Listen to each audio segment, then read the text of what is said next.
Nagy tisztelettel köszöntöm a kedves hallgatókat, ez itt a Véleményvezér 2024-ben először, és nagy tisztelettel köszöntöm Ceglédi Zoltánt, politikai elemzőt, publicistát. Jó napot! Hoztam ide nagyon sok témát. Az első az Európai Parlament határozata, amelyet Magyarországgal szemben fogadott el. Ugye múlt hét csütörtökön volt egy plenáris ülés, ahol elfogadták ezt a határozatot, illetve magát a bizottságot is elítélték azért, mert Magyarországnak végül kiutaltak valamennyit abból a pénzből, amire már nagyon régóta várunk. Ennek csak egy kis érdekessége, hogy a határozatot benyújtók között ott van a Momentumos Cseh Katalin is. Az a megdöbbentő számomra ebben, hogy jönnek az EP választások, és egy picit ahelyett, hogy az Európai Parlament, akár magyar képviselői is megpróbálnák megszerettetni velünk ezt az intézményrendszert, annak ellenére ilyen dolgok történnek, amik azért szerintem elég sokakat felháborítanak. Az Európai Parlamentben ezek a képviselők, illetve általában ezt a határozatot megszavazók, azok az erőpozíciójából tudnak politizálni. Most ez egy másik kérdés, hogy mennyire erős önmagában az EP, hogyha az uniós viszonyokat nézzük, kétségtelenül sokkal erősebb, mint 10 vagy 20 évvel ezelőtt volt. Tehát folyamatosan egyébként erősödik, most már társjogalkotó szervként, megtalálja, nekem ez a mániám, a szűk keresztmetszeteket, most például tudja, hogy ugye közvetlenül nem tud befolyást gyakorolni a másik két intézménynek a döntéseire, de például személyzeti kérdésekben perdöntő a szavazata, az, hogy egy bizottsági elnök az ki lesz, az érdemben függ az Európai Parlamenttől, illetve ugye még egy döntés született, hogy beperelik az Európai Bizottságot azért, hogy ezek a pénzek ezek Magyarországra juthatnak, tehát az egész 10 milliárdos csomagról beszélünk, nem csak arról, hogy esetleg most megindultak bizonyos finanszírozások, és van itt még egy önleleplező dolog szerintem, hogy ennek a határozatnak a része az, hogy azt szeretnék, hogy úgy tetszik, egymásba kapaszkodjanak a különböző elvárások, különböző források, és amíg nincsen minden leokézva, addig ne jöjjön ide semmilyen pénz. És itt kapcsolódok vissza az eredeti kérdéshez, hogy a magyar képviselők ez ügyben mit gondolnak, vagy mit üzennek. Hogy ha az az állításom, hogy Magyarországon speciális, konkrét problémák vannak a jogállamisággal, és ezért aztán ezen a területen így nem jöhet a pénz, azon a területen úgy nem jöhet a pénz, akkor nekem nagyon vigyáznom kéne arra, hogy ne legyen olyan deklaráció, sőt, ha megtörténém, én magam cáfoljam, hogy itt egy általános probléma van Magyarországgal, és ezért mindennel összecsomózunk, hogy nehogy ide tudjon jönni. Ezzel együtt megszeretetni úgymond az Európai Uniót ezen képviselők által, azért az elmúlt 4,5 éves munkával, amit ők ott végeztek, az sok szempontból szembe menne, hiszen ők azt próbálták felmutatni, hogy náluk van az erő, míg Magyarországon az ő pártjaik ellenzékben vannak, addig ők Brüsszelben, legutóbb Strasbourgban, ők a többség. És ezért aztán képesek arra, és csak ők képesek arra, hogy Orbán Viktort, illetve a magyar kormányt azt az álláspontja megváltoztatására bírja rá, adott esetben akár a jogalkotásba is bele tudjanak nyúlni. Szerintem itt ez a helyzet, de nagyon-nagyon kíváncsi vagyok arra, hogy a legelszántabb ellenzéki magszavazók közepétől eltekintve hol visszhangzik pozitív módon az, ami most itt történt a magyar társadalmat tekintve. Hát ha egyáltalán átüti az inger küszöböt. Azért erről nagyon sokan beszélnek. Szerintem az, hogy tehát azért a legfontosabb téma a politikában, az elmúlt időszakban az a Magyarországot valóban sújtó gazdasági problémák körül kulmináltak, hogy milyen drágák a dolgok a boltban, hogy hogyan állnak pontosan a fizetések, pedagógustól az ipari dolgozókig. És ugye ezzel nagyon összekapcsolódik az a tény, amit mindig elmondtak, egyik és a másik oldal is csak más fénytörésbe állítva, hogy nem jönnek az uniós pénzek. És most pedig nagy sikerként bejelentették, hogy a nekünk járó pénzek kb. 1/3 az már jöhet. Ez megint még feltételes mód, ezzel el kell számolni, utófinanszírozás van, de hogy jöhet. Ez átjön, csak mind a két társaság a maga szájíze szerint magyarázza. Az egyik arról csinál videót, hogy ő milyen felháborodottan számon kérte a bizottsági elnököt, hogy miért küld Magyarországra pénzt.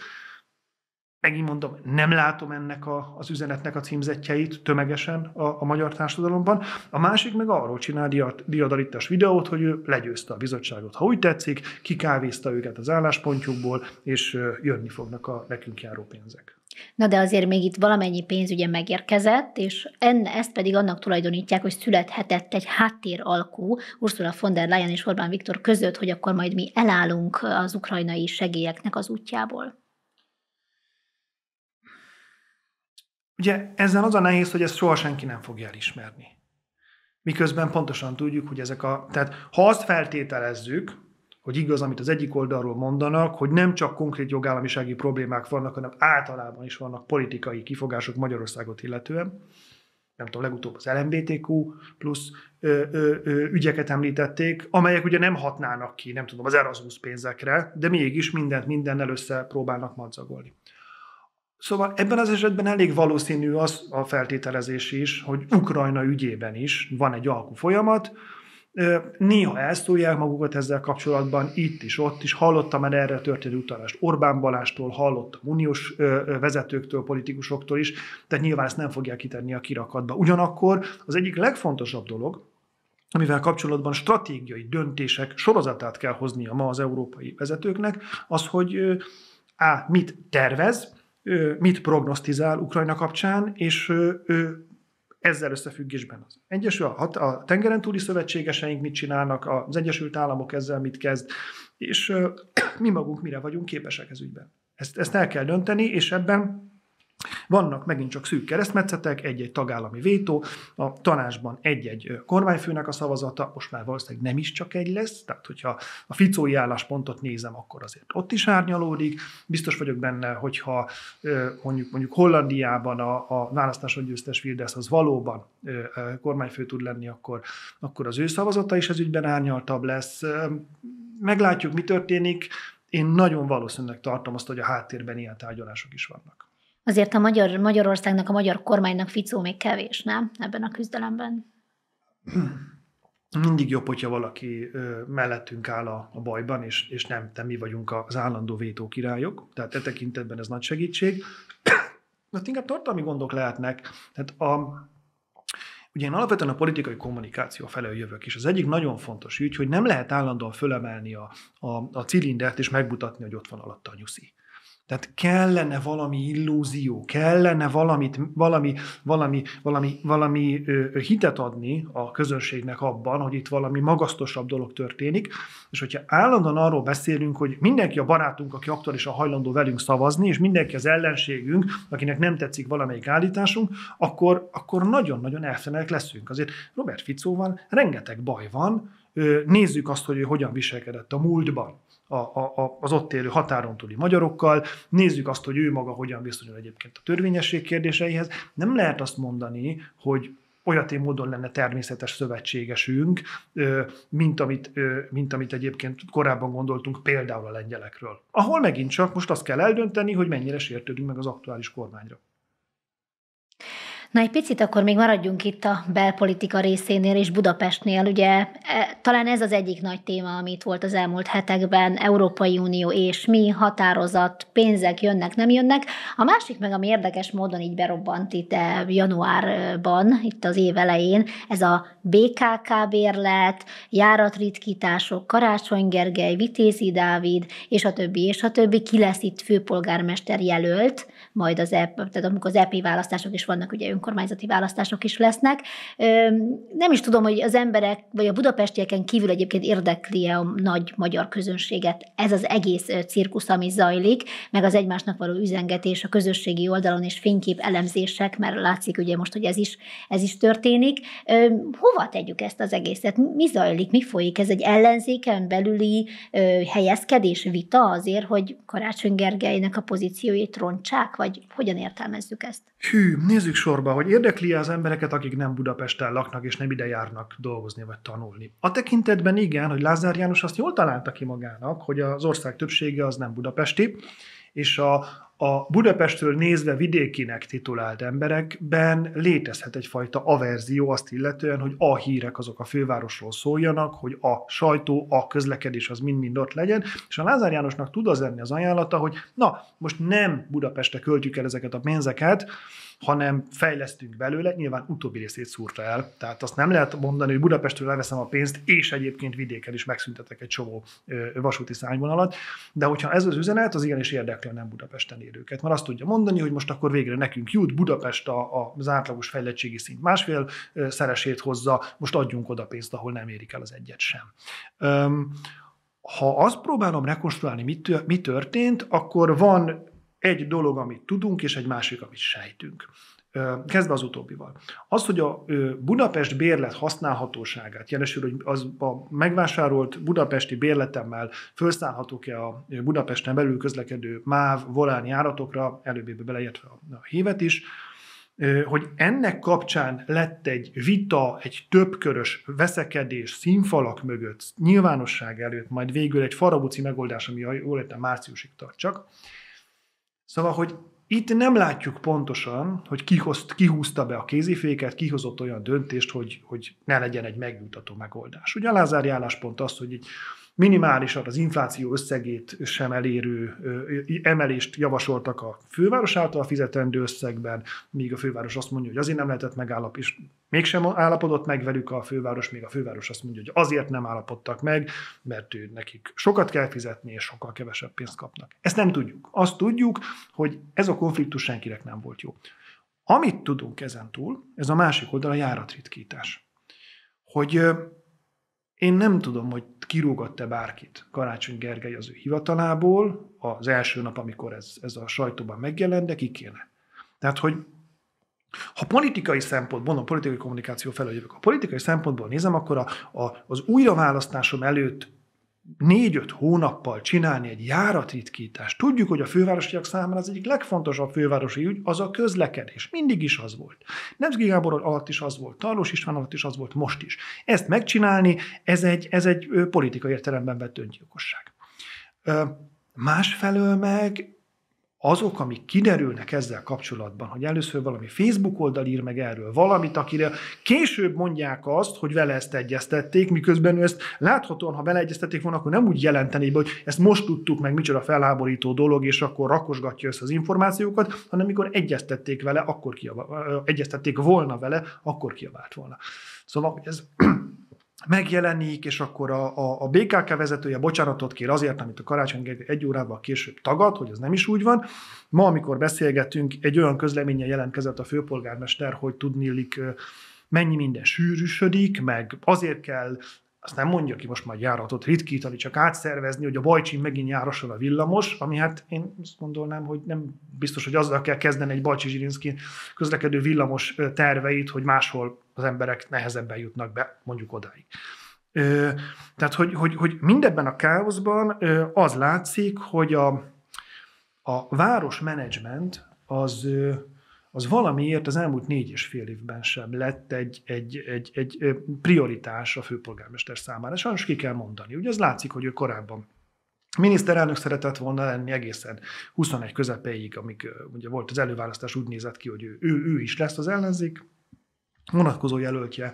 Utána egy népszavazási kampányban vett részt, meg egy országgyűlési kampányban, és igazából a 22-es választási vereséget követően jutott arra, hogy ő főpolgármester szeretne lenni, de még mindig nem nagyon látszik az, hogyan működne, és megkapta tényleg az Achilleszínába a nyilat, mert hogy Vitézi Dávid megjelenésével őt abból az irányból kérdezik fel, ahonnan ő érkezett.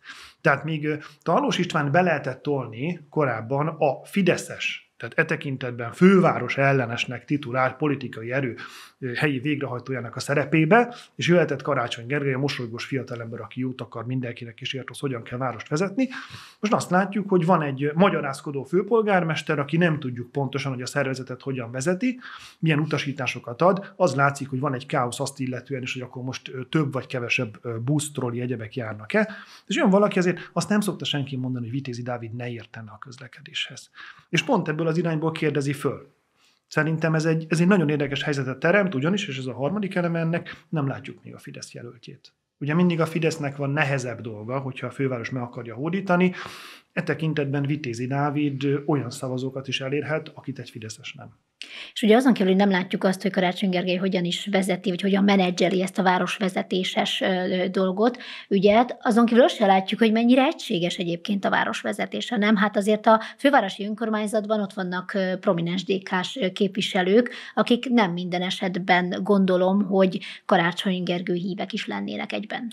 Hát sőt, ugye most a DK kapott e tekintetben egy rugást az oldalába Karácsony Gergelytől, aki ugye fölment a Párbeszéd nevű tömegpárt európai parlamenti listájának 5. helyére. Ugye a szavazólapon ez még a látható. És azért Gyurcsány Ferenc, aki tényleg az egyik legdörzsöltebb szereplő, az pontosan tudja, hogyha ő amellett fog kampányolni, hogy szavazzanak a közös főpolgármester jelöltre, kap az ember, a budapesti választó, ugye Budapesten legerősebb az ellenzék, kap egy szavazólapot, hogy ki legyen a főpolgármester, Karácsony Gergely, ezt keresi. Hogyha lesz egy közös fővárosi lista, ugye a Mi Hazánk vonatkozó módosítása alapján a közgyűlésbe csak listás mandátumokkal lehet beülni, jó eséllyel, hogyha egy közös lista van, akkor az egységesség tekintetében könnyen lehet, hogy Karácsony Gergely vezeti azt is. Na most ott is Karácsony Gergely nevét kell keresni. És hogyha emellett az ezzel egy időben tartott európai parlamenti választásokon van egy másik, egy lap, ahol szintén találkozik Karácsony Gergely nevével, az egyébként a Párbeszéd támogatottságát akár meg is duplázhatja 1-2-re. Ami nem tudjuk, mit számít, de annyit mindenképpen, hogy egyébként ezek a szavazatok más ellenzéki párthoz is mehettek volna. És nem erről volt szó. Ugye már 2019-ben az volt Gyurcsány Ferenc feltétele, és akkor ennek Karácsony Gergely még eleget tett, hogy akkor lehető közös főpolgármester jelölt, ha nem vesz részt, az szintén akkor ugyanabban az évben, csak akkor tavasszal, nem pedig ősszel, még nem volt egybevonva, megtartott EP választáson, ő elárulja Jávor Benedeket. Tehát, hogy nem kampányol, az akkor az MSZP Párbeszéd közös listán lévő barátjának, aki akkor a 4., Tóth Bertalan visszalépésével számolva a 3. helyen volt. Tehát az volt a mondás, hogy ő nem kampányolott, és ő ennek eleget is tett.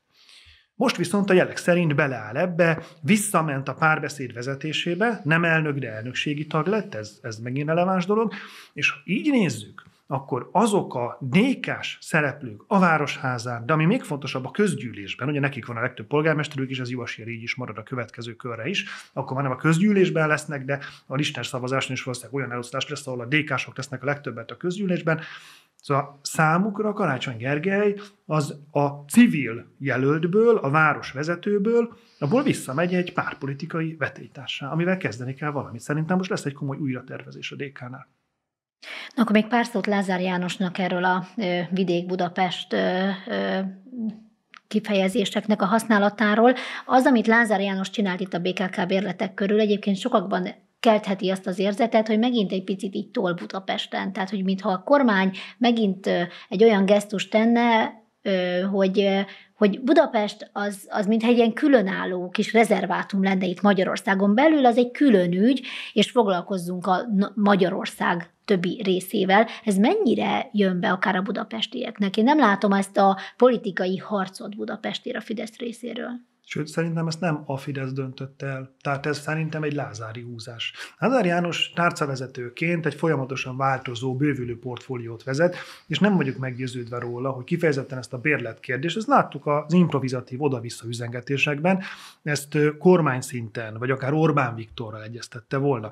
Az a javaslat, amit most tett, hogy akkor a Budapest bérletet fogadják el a megyében, és a megyei bérletet fogadják el Budapesten, ez nem volt az asztalon korábban, hiszen akkor ezzel kezdte volna. Ez egy improvizáció.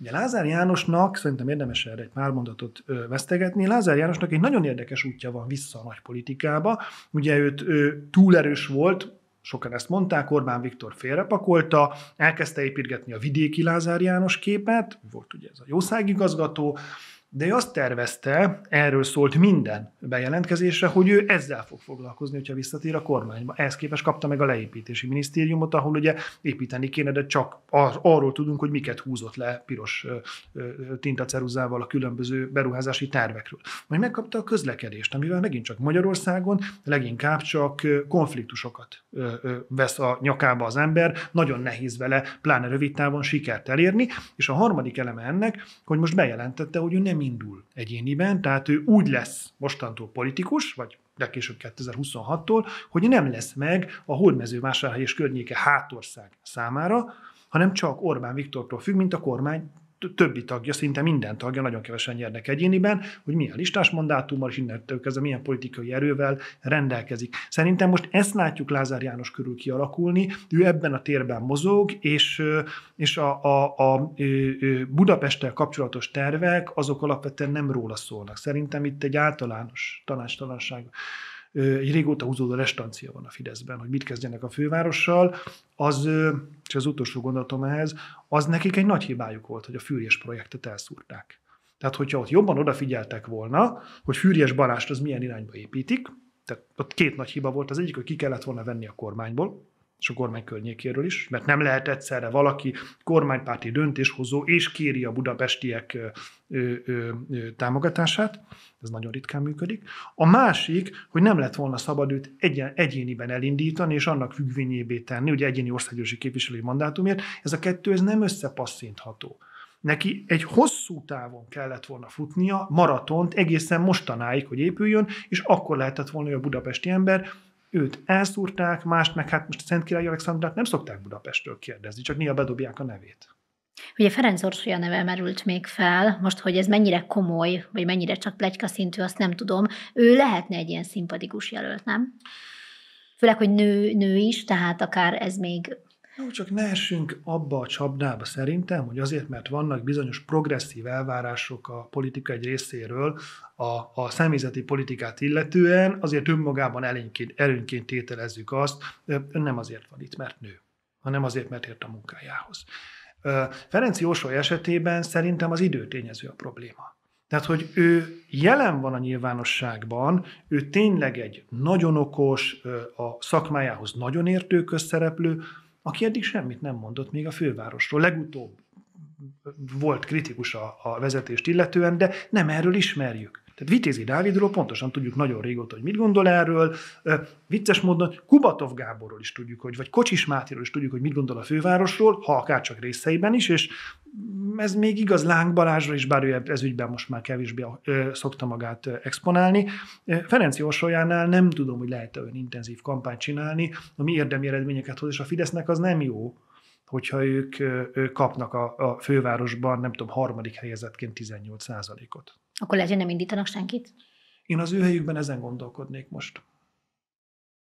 Tehát lehet azt mondani, hogy volt már egy olyan sikeres akciója ennek a pártnak, amikor hátrányból, kisebbségből fordítva tudott győzni. Sólyom László köztársasági elnökké választása az arról szólt, hogy megadta magát a civileknek, megadta magát a védegyletnek, és azt mondta, hogy mi nem tudjuk a parlamenten a mi jelöltünket úgy átverni, mint ahogy amekkora támogatása lenne kint és bent Sólyom Lászlónak. Ha most azt mondja, és ezért nehéz, tehát nem lehet csak LMP jelölt Vitézi Dávid, de hogyha Vitézi Dávid az valamiféle szakmai és civil háttér jelöltje is egyben, míg ugye az önkormányzatokra ugye nem csak ők jelölnek, akkor a Fidesz mondhatja azt, hogy számunkra fontosabbak a kerületek, fontosabbak a közgyűlés, fontosabb a vidék, és azt mondjuk, hogy menjen. Na, szegezzük akkor tekintetünket egy picit még Európa felé, ezzel kezdtük, ezzel folytassuk. Itt a német, román és francia gazdák is tiltakoznak, de a lengyel gazdák is úgy tűnik, hogy tiltakozni fognak, vagy napokban kezdik ezt el.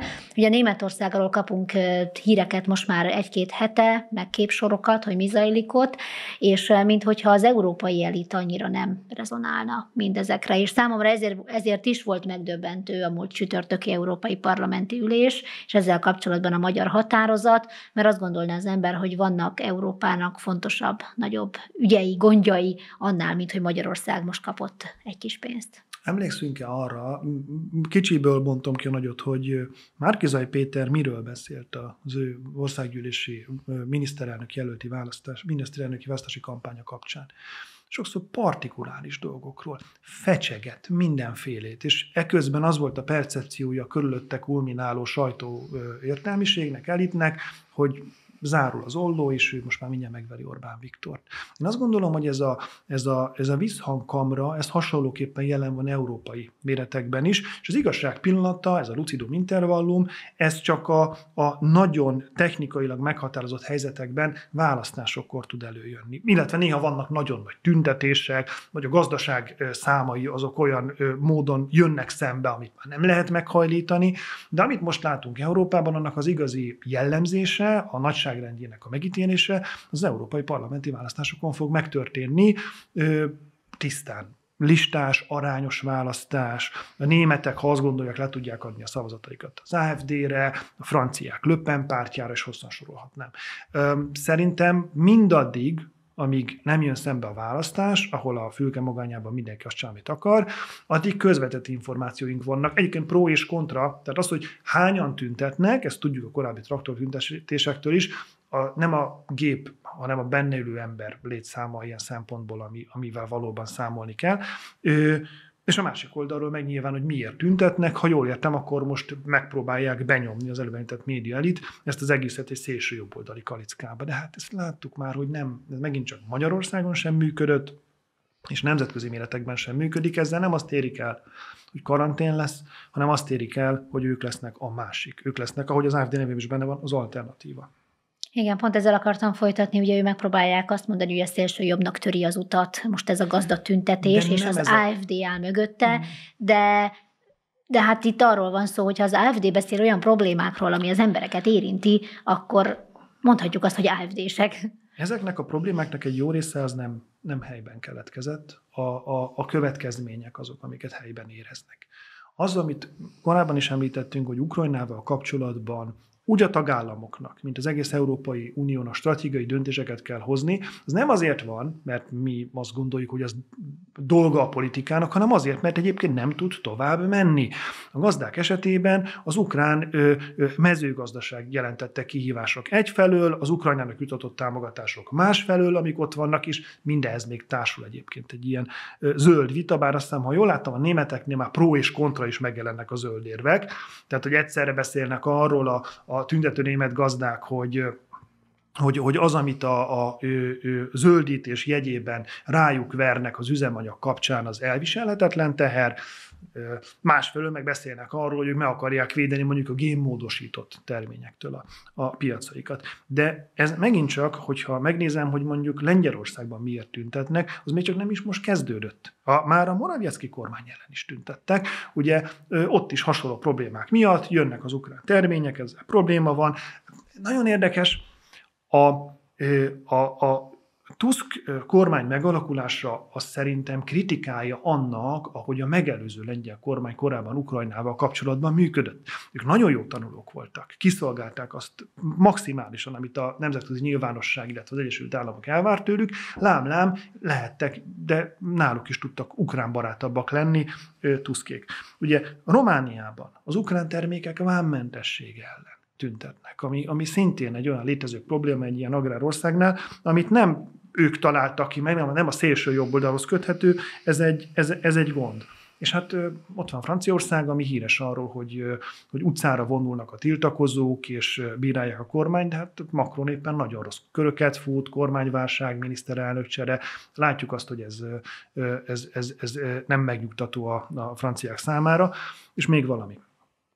Konjunktúra idején nagyon könnyű királykodni. Amikor pénzbőség van, amikor szalad a szekér, akkor minden a társadalom minden szintjén azt érzik, hogy most egy picit előre léptünk. Ez így volt Magyarországon is, de így volt ezekben az országokban is. És most, amikor szembe jön a német polgárral, a francia dolgozóval, a lengyelekkel, egyebekkel, hogy így több nap, mint kolbász, hogy nem jutunk annyira előre, akkor megnézi, hogy jó, de akkor kinél van, tehát hogy hova kerül az én kolbászom. És ez az olyan kihívás elé állítja ezeket a pártokat, ezeket a kormányokat, amiknek az egyik lakmusza, az szerintem az európai parlamenti választás lesz, mert hiába vannak tagállam, és működnek is 26-ig, bármi van, ez a kormány és ez az ellenzék marad jó eséllyel, de kapunk egy olyan pillanatfelvételt, hogy mit gondolnak a magyarok, amik alapvetően fogják ezt befolyásolni. 2004-ben még miniszterelnök tudott belebukni Magyarországon abba, hogy rosszul szerepelt a pártja az LP választáson.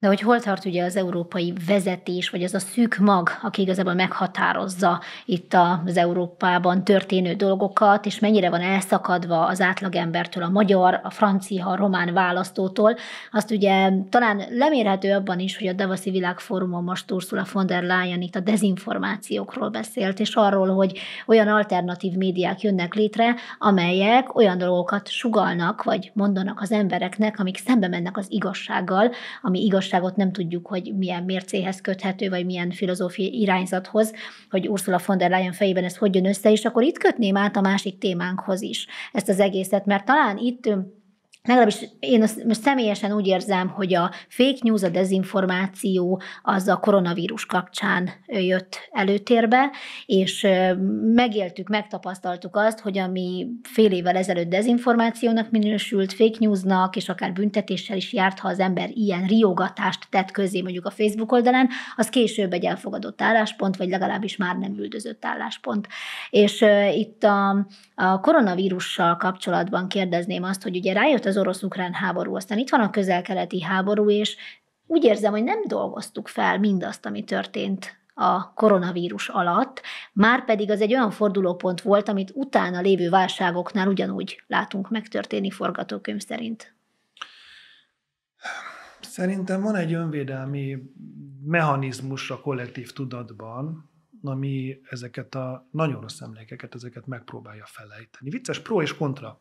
Tehát, hogy azok sem akarnak erről beszélni, akik kritikusak voltak az akkor hozott intézkedésekkel, és pláne nem akarnak azok beszélni, akiknek köszönhettük azokat a döntéseket, hiszen most azzal kéne elszámolni, hogy tényleg felvettük a 8. boostert, hogy mi itt ketten miért nem maszkban beszélgetünk, és azok sem, akik azt követelték, hogy mindenhol legyen, hogy az új normális jegyében mik fognak történni. De nem csak ezért, hanem mérlegre kéne tenni azt is, hogy pontosan mit vesztettünk abban az időszakban, és sokkal, messze nem csak arról van szó, ami evidens, hogy hány ember életet, hogy mennyi pénzt, milyen lehetőségeket, hanem illúziókat, korábban már beszéltem erről, hogy milyen hite kell legyen az embernek abban, aki döntéseket hoz az ő nevében, és én azt látom, hogy nem akarunk sokan belemenni abba az utcába, hogy láttunk annál a villanófénynél valami valóságot. Gondoljunk bele, bármilyen más esetben azt a tényt, hogy este 8-kor puskás katonák, belföldön semmilyen más esetben nem bevethető katonák jelennek meg az utcán, és az ember nem mehet le, és hogyha kap rá engedélyt, hogy a kutyáját levigye, hogy az elvégezze a dolgát, akkor az csak 500 méterig hagyhatja el a házát. Hogy ugye ma már zokon veszi valaki, ha megkérdezem, hogy be van-e oltva, míg korábban ezt kiírta a Facebook profiljára, matricát rakott ki. Volt olyan budapesti kávézó, ahova beültem, és már pont lehetett menni, mindenféle korlátozások voltak, körbe volt rajzolva az asztalon egy téglalap, hogy oda kell tennem az oltási igazolványomat, hogy messziről látható legyen, hogy én be vagyok oltva, hogy egyrészt ne féljenek tőlem, akik ott vannak, másrészt meg lássa az, aki beengedett, hogy nekem jogom van ott lenni. Ezt mind félretettük, amivel az a baj, hogy innentől kezdve, hogyha valaki például jogvédőként akar föllépni, láttuk, elég csúnyán leszerepeltek ebben az ügyben, most nyilván nem a börtönviszonyokkal, meg a menekült ügyekkel foglalkozom, kifejezetten témában korábban fellépni igyekvő jogvédők, meg a liberális sajtó, hogy ők hogyan tudnak ma akár a magyar kormánnyal kapcsolatos jogállamisági kifogást megfogalmazni. Hogy tudják azt mondani, hogy hát vegyék el Magyarországtól a pénzeket, mert a kormány megvádolható olyasmivel, aminek a sokszorosát hajtották végre járvány idején a legperigrésebb nyugati kormányok, és hogy erről mit gondolunk. És még 2 dolgot kell mondanom. Az egyik, hogy nem dolgoztuk fel annak a tanulságait, hogy egyébként hol eresztett a rendszer az egészségügy dimenziójában. A koronavírus jellemzően idős embereket, jellemzően különböző alapbetegségektől sújtott embereket ragadott el tőlünk.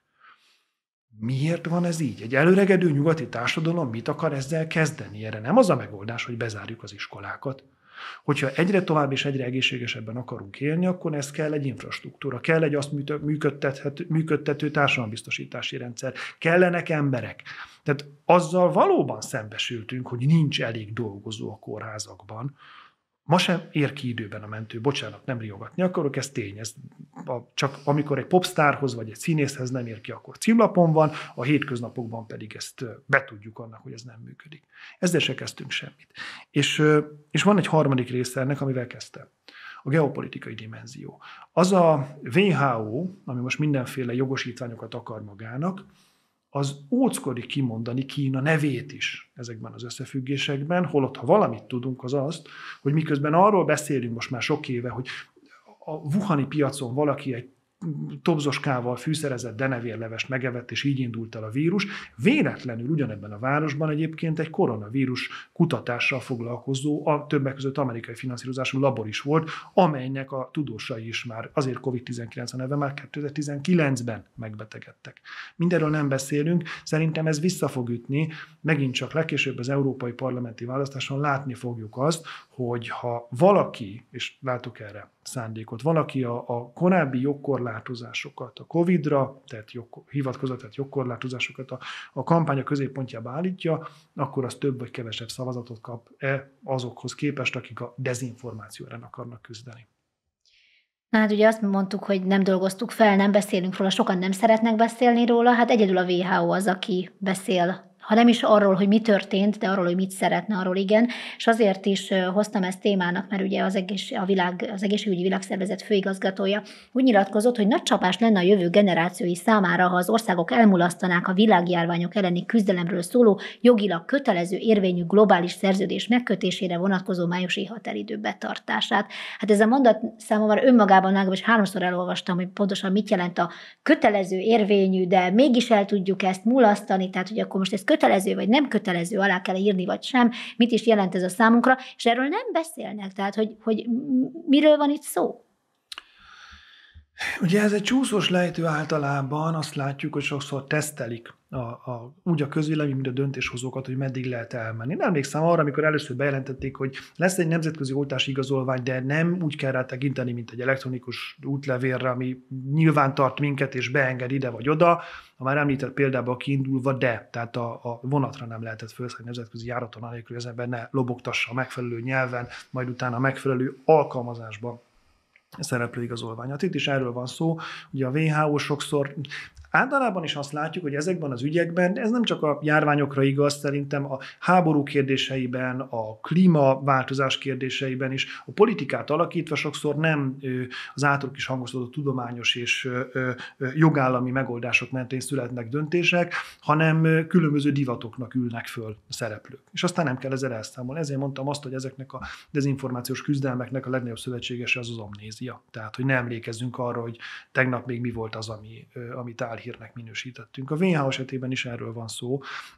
Olyan idézőjelben sztárok és olyan kvázi döntéshozók tűntek fel az elmúlt időszakban, Dr. Faucival, a WHO vezetőjével, lokálisan az egyes tagállamokban, akik nem a hagyományos úton jutottak el oda, hogy döntést hozzanak rólunk, nem úgy szabályozták, nem úgy választották meg ezeket az embereket, a jogkerülőket nem úgy szabályozták, ahogy mondjuk egy miniszterelnökét szokták.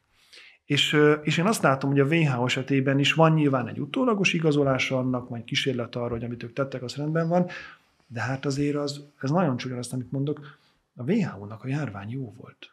A WHO-nak a járvány jó volt, mert nagyon sok pénzt, nagyon sok jogkört, közvetlen és közvetett beleszólási lehetőséget kaptak ezek a vezetők, igazolhatták a saját létüket, és hogyha igaz az, hogy alapvetően Kína zsebében van ez a szervezet, akkor még oda is le tudták azt idézőjelben számlázni, amit csinálnak, mert azért azt láttuk, hogy a járvány nagy része alatt Kínának is jó volt.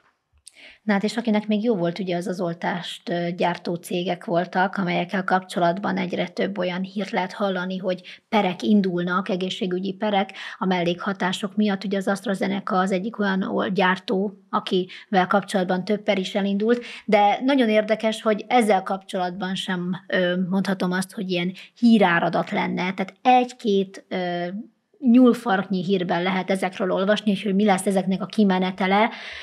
Ezt hogyan látja például? Hogy ez lehetne egy olyan metódus, amin keresztül feldolgozzuk akár azt, ami történt, a saját döntéseinket is, saját magunkban is feloldjuk ezt a diszonanciát. Ugye 2 gond van ezzel.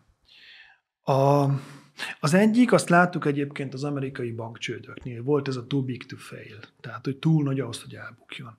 Én egész egyszerűen nem tudom elképzelni azt a forgatókönyvet a ma ismert civilizáció összeomlása nélkül, hogy hirtelen asztalra teszünk mindent ezzel kapcsolatban, és azt mondjuk, hogy na most akkor nézzük meg egyenként, hogy tényleg úgy voltak azok a kísérletek, hogy mi alapján döntöttek az egyes kormányok arról. Hát ugye Ausztriában törvény volt róla, hogy legyen kötelező az oltás, ennek a végrehajthatatlansága miatt függesztették ezt föl, de egyes szakmacsoportokban megtették. Ugye Magyarországon a hadseregből rúgtak ki embereket azért, mert nem voltak hajlandóak, a mai napig emlékszem rá, amikor az egyik nyilatkozta, hogy ő annyit kért, hogy neki adják parancsba, hogy oltassa be magát. Tehát ne kell azt eljátszani, hogy ő úgy döntött, mindent mérle, adják parancsba, mert a parancsot végre kell hajtani, de a parancsot kiadó tartozik azért felelősséggel. Mindannyian, akik is a munkám miatt, az aktuális klíma miatt, én is egyébként mindenhol elmondtam, fölvettem az oltást, ettől még oltástagadónak tartanak, de emlékszem arra a papírra, amit aláírtam. Azon nem az volt, hogy parancsoljon Zoltán, írja alá, ez tök jó lesz, hanem hogy az ön felelőssége az, hogy most akkor valami, amit valahogy kifejlesztettünk, azt magába szúr. Ha ezt olyan módon szeretnénk megvizsgálni, csak mint annak a szerencsétlen teknősznek az orrába fúródott szívószálat, amiből lett egy nemzetközi mém, és ma valaki bemegy egy gyors étterembe, akkor vagy nem kap szívószálat, vagy csak papírból. Szóval, hogyha csak hasonló mértékben szeretnénk azt megnézni, hogy ezek az oltásokkal mi a helyzet, ami mindenhol mint egy manna volt elővezetve, emlékszem az egyik ilyen járványcelebre, amikor kiderült, hogy valaki a Pfizerből nem hanem egy teljes üvegcsinnyi, tehát 6 adagot adtak be neki, valami gyakorlatlan orvos, hogy de hát ez nem fog-e problémát okozni. Mit mondott? Annál jobb lesz az immunválasza. És hogy az a gyógyszer, vagy az oltás, amiből egy 6-szoros adagot is be lehet adni, és attól csak még jobb lesz, az azt a kérdést veti fel, hogy elve miért nem 6-szoros adagot adunk bele, meg hogy biztosan jó az, hogyha valaminek a 6-szoros adagja kerül belém. Tehát, hogy ott nem lett volna érdemes azt mondani, hogy ez így nem jó, vagy nincs rendben. Na mindegy, szóval én nem látom azt, hogy meg lenne ennek a felülvizsgálata, mert egész egyszerűen nagyon sokan buknának bele, de van ennek egy másik oka is, ami miatt én is nagyon óvatos vagyok ebben. Hogy mielőtt megérkezett volna ez a Covid történet a nemzetközi nyilvánosságba, akkor az ellen kellett küzdeni, hogy egyébként valóban évtizedek óta kutatott oltások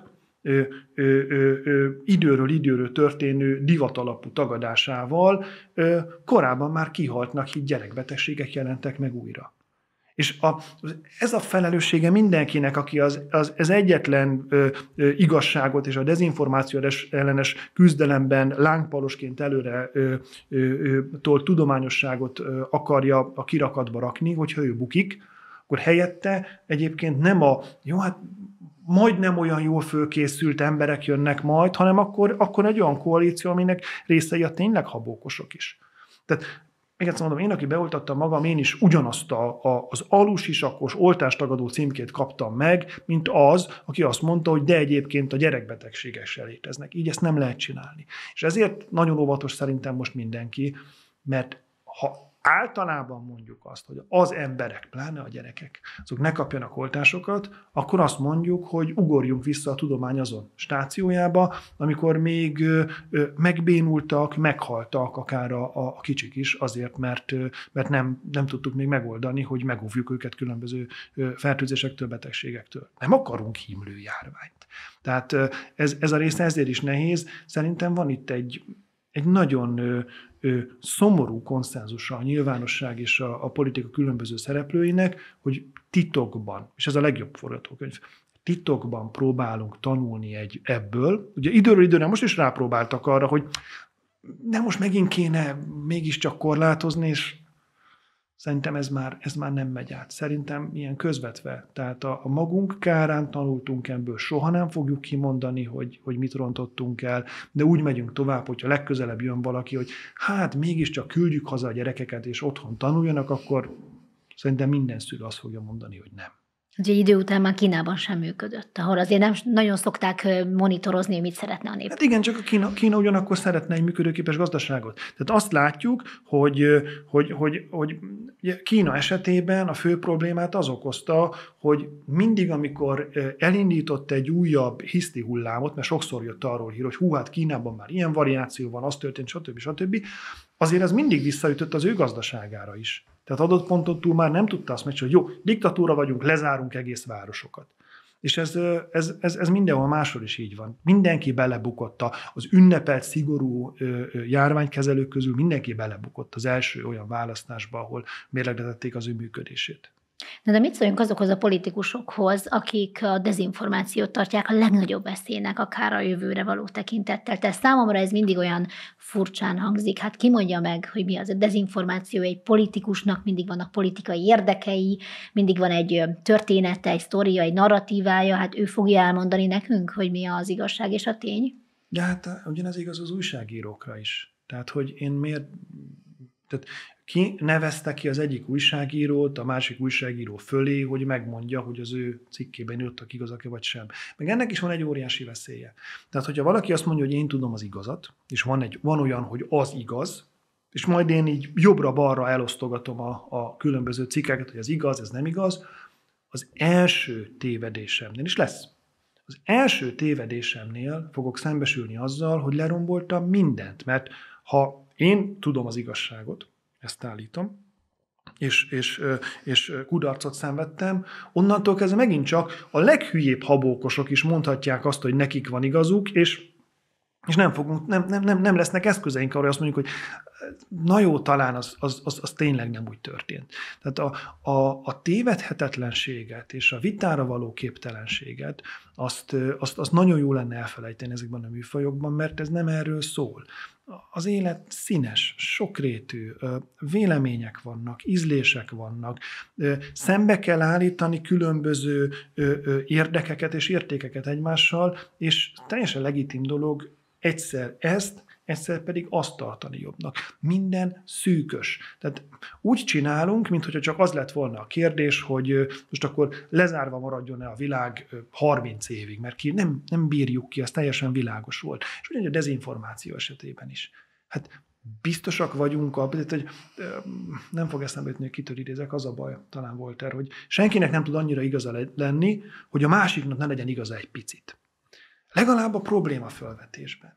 És tehát, hogy az nem működik hosszabb távon, hogy karanténba zárunk véleményeket, egész egyszerűen azért, mert azok is jellemzően valami igazságon alapulnak. A következtetések, vagy a jellemzések azok már lehetnek hazugak, de hát én azt pont végignéztem közelről a politikámon, hogy például Magyarországon, Észak-Kelet-Magyarország MSZP-sből hogyan lett korai jobbikos.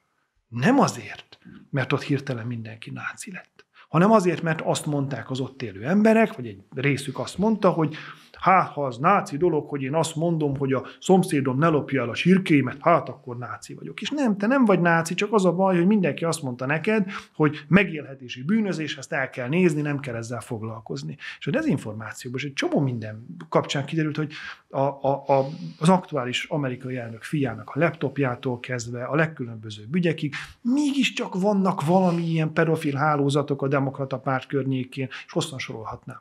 Tehát amikor valakit nagy garral lehülyézek, hogy 100%-ban nem igaz, amit mond, annak a veszélynek teszem ki magam, hogyha kiderül, hogy 1%-ban neki volt igaza, akkor az én teljes felépítményem omlik össze. Onnantól kezdve a következő fact-checknél mit mondok, hogy most viszont már tényleg én tudom jól.